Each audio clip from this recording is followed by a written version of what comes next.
Hello, aujourd'hui on suit la vidéo sur les plays contre-intuitifs avec un deck utilisant une des cartes dont j'ai parlé et des cartes ressemblantes pour les utiliser dans un deck Landfall en Abzan. Alors oui, si on dit Landfall en Abzan, on pense directement à la Necroflore. Et vous n'aurez pas tort, j'ai longuement hésité entre elle et Tayam. J'ai préféré Tayam dans la configuration du deck dont je voulais vous parler, parce qu'il a la même capacité, ou presque, que les cartes que je voulais utiliser comme sort de rampe. Tout d'abord, c'est une bête et cauchemar 3-3 pour 4, dont un Abzan et un incolore. Chaque autre créature que vous contrôlez rentre en jeu avec un compteur vigilance sur elle, et pour 3 mana incolore et le retrait de 3 compteurs sur des créatures que l'on contrôle, on peut se mêler de 3 cartes, puis retourner un permanent avec une valeur de 3 ou moins, depuis le cimetière sur le champ de bataille. Vous aurez donc bien sûr compris que ce sera un deck qui utilise Broadback, ainsi que Sevin's Reclamation, pour récupérer des terrains et autres permanents mis au cimetière pendant votre tour, pour pouvoir les réutiliser. Alors certes, j'avais dit que dans un deck vert ce n'était pas le must, puisque vous avez accès à toutes les cartes comme Farseek, Nature's Lore, Trivisit et Rampant Growth. Ils seront toujours meilleurs que les cités précédemment, et ne vous en faites pas, ils seront là aussi, ce qui en fait un deck avec pas mal de rampes.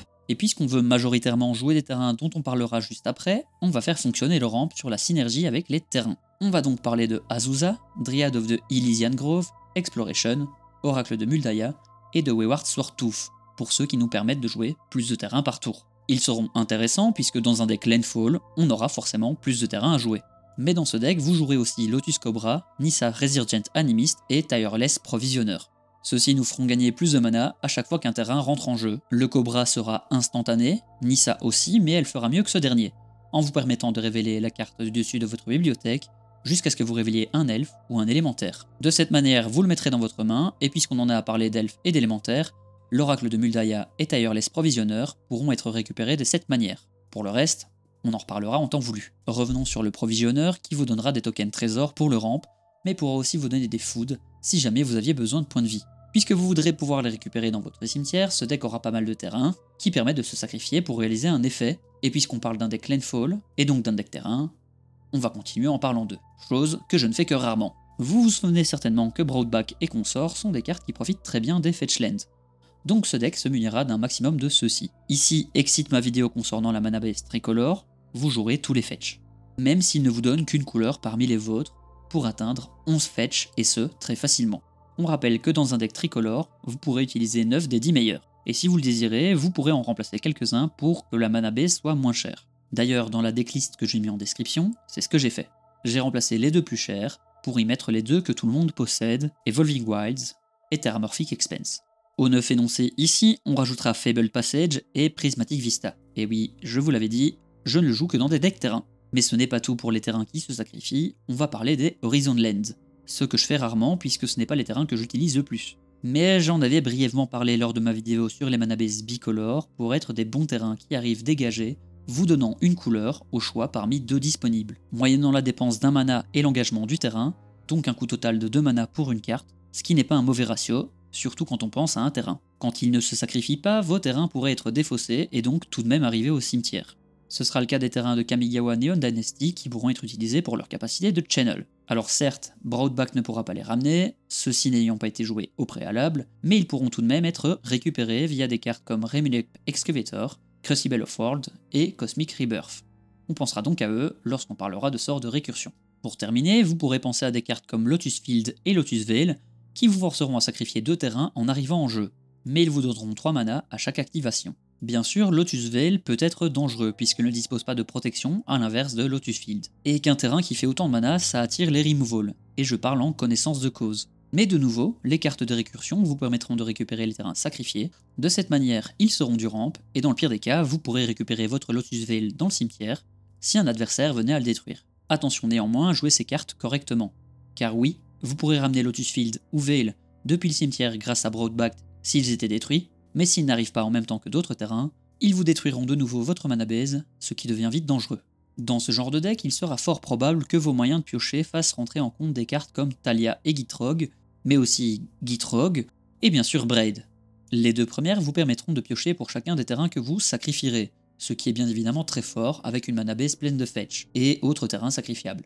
Thalia et Gitrog vous permettant aussi de piocher si vous vous sacrifiez d'une créature. Pour Braid, a fortiori dans ce deck, vous profiterez de votre récursion pour sacrifier des terrains. Vos adversaires, eux, n'auront pas autant de manières d'en profiter et donc décideront probablement de vous laisser piocher. Sinon, ils devront s'en prendre à leur propre mana base et seront bien vite ennuyés par votre manière de jouer. Ce qui pourrait doucement en irriter quelques-uns, mais bon. À rien les y force, au pire, ce sera un ping pour eux et une carte piochée pour vous. Ensuite, pour terminer avec les sacrifices de terrain, on va parler de 3 cartes qui pourront soit de vous sauver la vie, soit de vous faire gagner la partie. Commençons par celle qui a le plus de chances de vous sauver la vie, Zuran Orb. Zuran Orb vous permettra de sacrifier un terrain pour vous rendre 2 points de vie. C'est rare que ce soit un très bon plan, mais si vous avez un sort comme Face Reward dans votre main, tous les terrains sacrifiés reviendraient sur votre board. Et là d'un coup, c'est juste des points de vie gratuits.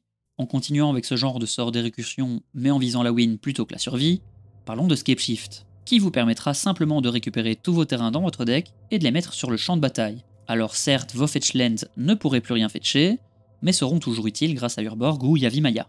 De cette manière, vous aurez un amas incommensurable de mana, et j'ai du mal à croire que vous ne pourrez pas gagner grâce à Scapeshift dans un deck landfall. Et pour terminer, parlons de Squandered Resource, qui utilisé de la même manière, rendra tous vos terrains sacrifiables pour du mana, qui de nouveau vous mettra en position de victoire, et ce, assez vite. Mais alors, comment rendre ce deck létal de par ses arrivées en jeu? Commençons par rappeler que Tayam aime les compteurs. Pour activer sa capacité, il a besoin de 3 compteurs, mais aussi de 3 mana, ce qui est habituellement le prix des sorts qui font cet effet.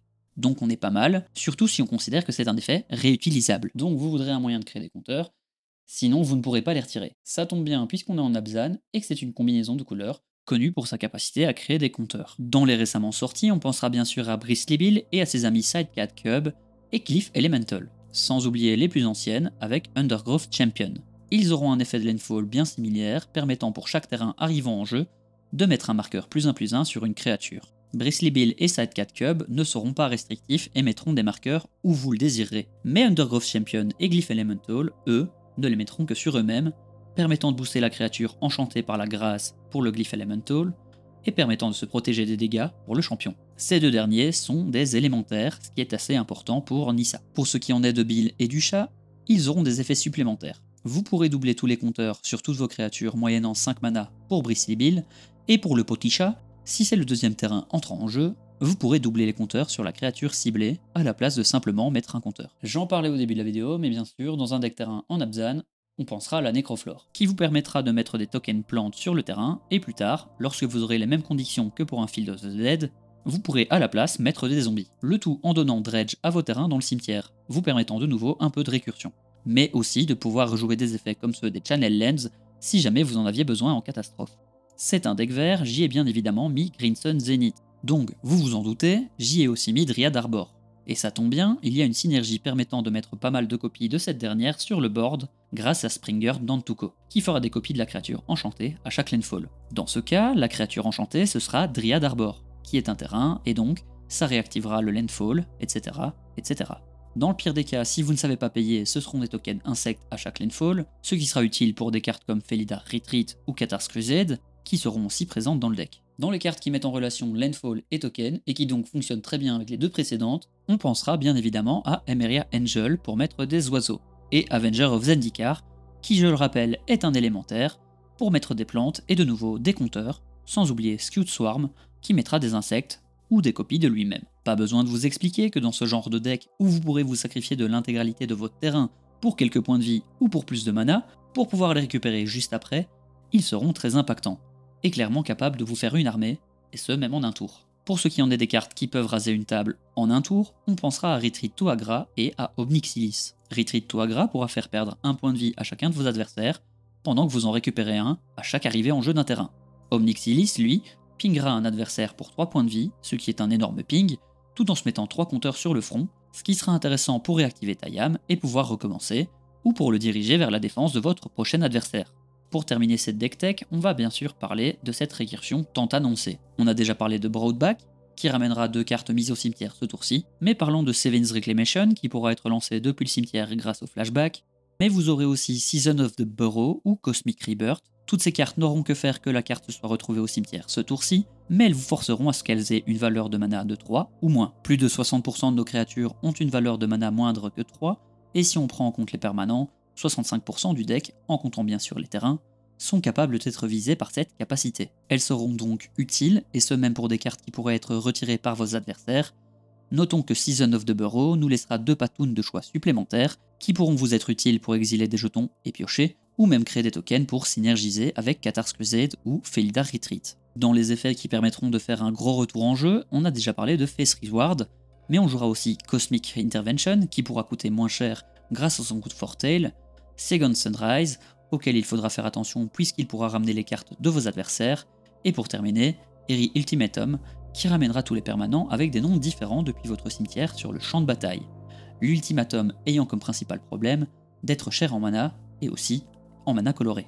Pour terminer avec les effets de récursion, on notera aussi les effets redondants de Crucible of Worlds et de Ramenap Excavator qui vous permettront de jouer des terrains depuis votre cimetière. Ce deck sera rapide malgré son coût de mana moyen de 2,9, et ce grâce à la synergie Landfall apportée par les habituelles cartes rampe vertes qui bénéficiera du backup des cartes de récursion blanches qui seront versatiles, permettant ainsi de se fournir de rampes en début de partie, mais aussi d'un plan de jeu explosif en fin de celle-ci, et ce via des cartes que l'on voit rarement jouer, et qui donc surprendront vos adversaires. Comme tous les decks utilisant les cimetières, ce deck sera mis en danger par des cartes permettant d'exiler ceux-ci. On pensera bien sûr à Bojuka Bog, Scavenger Grand et Scavenging Ooze. Ces cartes seront littéralement vos némésis. Mais puisque vous faites pas mal de tokens, attention aussi au board wipe. Il pourrait vous faire perdre pas mal de compteurs, placés ci et là sur des bouts de carton sans coup de mana, rendant l'utilité de Tayam moins flagrante, et rendant aussi votre attaque moins consistante. Pour terminer la partie, j'ai préféré profiter du Landfall, je trouvais ça plus thématique du deck, mais vous pouvez profiter des tokens pour les habituels Craterhoof, Finally of Devastation, ainsi que Triomphe de la Horde. Voilà qui fait le tour de notre deck, n'hésitez pas à suivre le lien dans la description pour pouvoir avoir la liste complète. On se retrouve en live les mardis, jeudis et vendredis à 21h, attention l'horaire a changé, sur la chaîne AD Cisco, sur Twitch. Mais on se retrouve aussi dimanche prochain pour une nouvelle vidéo, en attendant, prenez soin de vous. Merci d'avoir regardé la vidéo, n'hésite pas à laisser un like et un commentaire, à me rejoindre sur les autres plateformes, et surtout à t'abonner si tu ne l'es pas. Tiens, t'es encore là toi? Non, c'est parce qu'il n'y a pas grand chose à voir ici en fait, hein. Enfin, sauf si tu cliques sur un de ces boutons. Merci, et bisous.